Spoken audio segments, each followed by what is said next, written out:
Selamat datang kembali. Gimana hari lo? Semoga tetap tenang ya, di tengah bisingnya dunia. Pernah nggak sih lo merasa, semakin kita dewasa, dunia seolah punya daftar belanjaan yang harus kita beli? Kapan lulus? Kapan kerja? Kapan nikah? Kalau ada satu saja yang belum lo punya, tiba-tiba orang merasa berhak kasih label. Seolah hidup lo itu gagal kalau nggak jalan di rel yang sama dengan mereka. Pertanyaan itu datang pelan, tapi menusuk, dan seringkali bikin kita terjaga di tengah malam. Hari ini, gue mau ajak lo melihat lebih dalam. Kita bakal bahas kenapa orang suka ngejudge, dan gimana caranya kita tetap bisa jalan dengan tenang, meski banyak yang nggak suka. Dunia dalam kotak hitam putih. Pernah dengar soal pemikiran binar atau binary thinking? Sederhananya, ini adalah cara berpikir yang memaksa dunia yang luas ini masuk ke dua kotak kecil saja. Benar atau salah. Sukses atau gagal. Orang seperti ini melihat hidup cuman kayak saklar lampu. Kalau lu nggak kerja di kantor keren, berarti lu pengangguran. Kalau lu nunda punya anak, berarti lu bermasalah. Padahal, hidup itu punya banyak warna di antara hitam dan putih. Masalahnya, orang-orang itu malas melihat proses lo. Mereka lebih suka kasih label karena itu jauh lebih mudah daripada mencoba mengerti. Akar dari sebuah pandangan. Mungkin lo bertanya, kenapa sih mereka suka banget ngejudge? Sebenarnya, ini karena kebiasaan.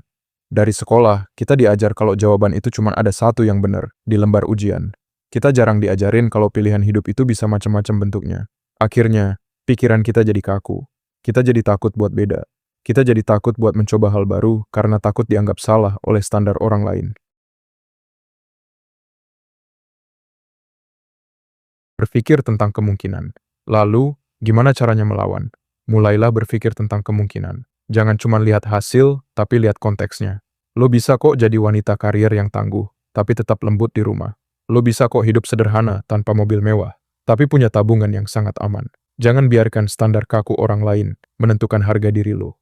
Ingat, apa yang benar buat mereka belum tentu cocok buat kebahagiaan lo.